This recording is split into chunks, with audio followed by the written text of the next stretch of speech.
Hello everyone and welcome back to our channel. This is Siddhi and you're watching me on For Women in India. In today's video, we'll be talking about a group that is playing a very important role in the current farmers' protest. That is the women farmers. And we are going to answer the question, where are the women farmers?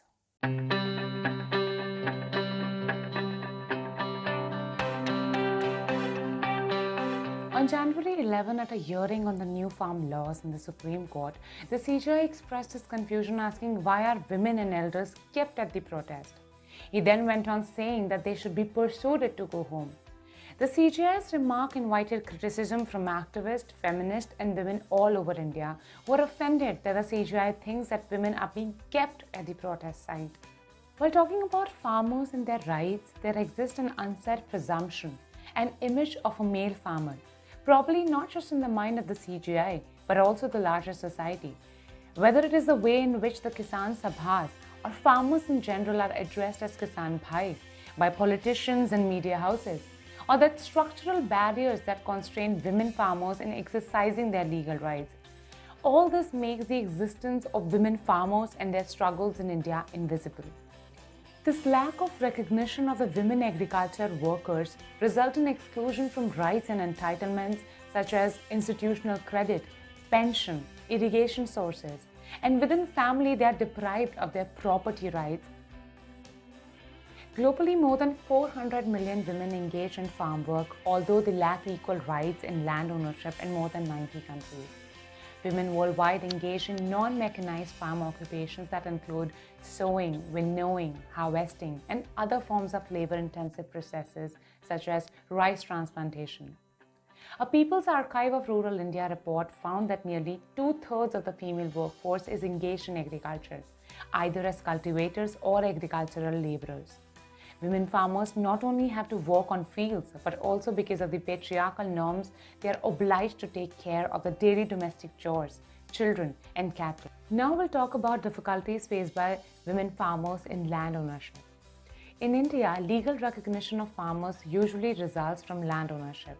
According to the 2010 and 11 agriculture census, only 12.69% rural women have operational land ownership. Recent statistics released by the University of Maryland and the National Council of Applied Economic Research state that women constitute over 42% of the agricultural labor force in India, but own less than 2% of the farmland. Beena Agarwal, an Indian development economist, says that a number of factors constrain women in exercising their legal rights to own land, including patrilocal post-marital residence, village exogamy, opposition to mobility from men, traditionally institutionalized gender roles, low female literacy and awareness, male dominance in administrative, judicial, and other public decision-making bodies at all levels. As per an article by Feminism in India, more than 90% of the agricultural land continues to be transferred only through male inheritance. For women, land is not just a productive asset, but also equally a source of security, status, and recognition which they are often denied. Lack of ownership of land also limits her access to government schemes, subsidies, and agricultural resources. This also acts as a deterrent, limiting female participation in agricultural training programs. Now we'll talk about women whose husbands committed suicide due to farm crisis, or what they're often called as farm widows. According to statistics reported by the BBC, in Maharashtra alone, there are more than 53,000 farm widows.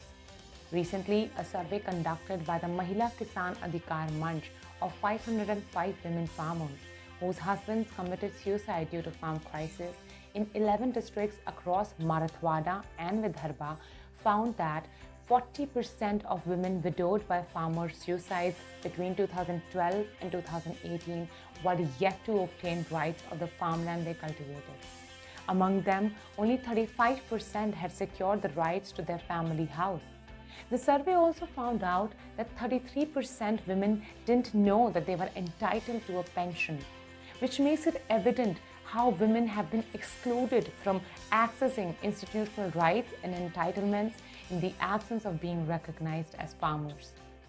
On November 21, 2018, close to 80 women widowed by farmer suicide across Maharashtra gathered at the Azad Maidan grounds in South Mumbai with one demand: that the government acknowledge their existence as women farmers with rights to the land that they had once tilled with their husbands.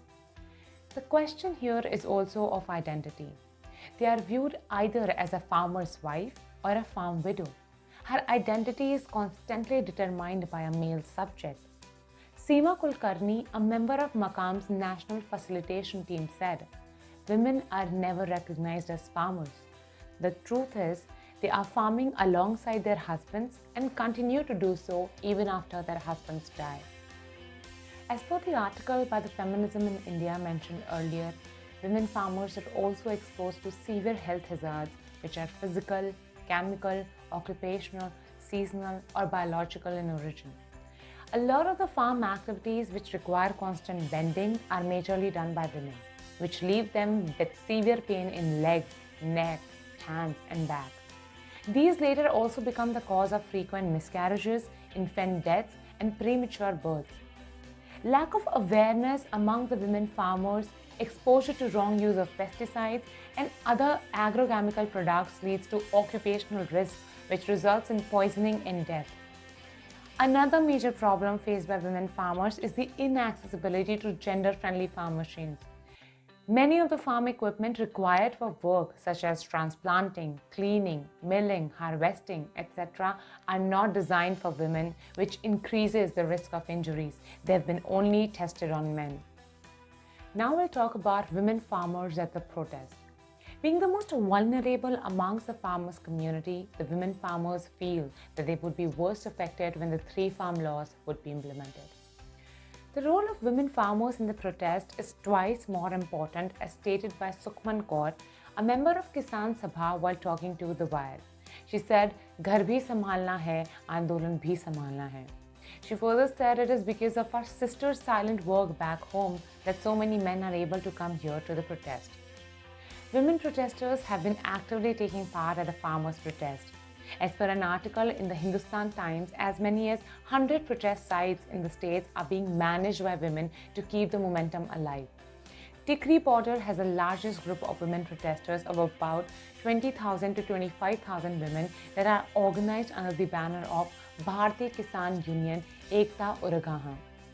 A lot of women are unable to join protest in Delhi because of the pending work back home. But these women are also taking part in local and small-scale protests back in Punjab. So the momentum doesn't slow down. There are also news reports of a tractor procession being carried out on Republic Day, which would be led by around 500 women, training of which have already begun. It is highly condemnable that the CJI believes that women are being kept at the protest and are not exercising their democratic right to protest, which is guaranteed under Article 19, freedom to speech and expression. It is extremely important for the government to prioritize and address problems unique to women farmers.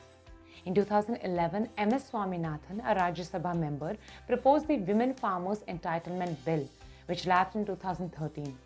The bill sought to provide for the gender-specific needs of women farmers, to protect their legitimate needs and entitlements, and to empower them with rights over agricultural land, water, resources, and other related rights.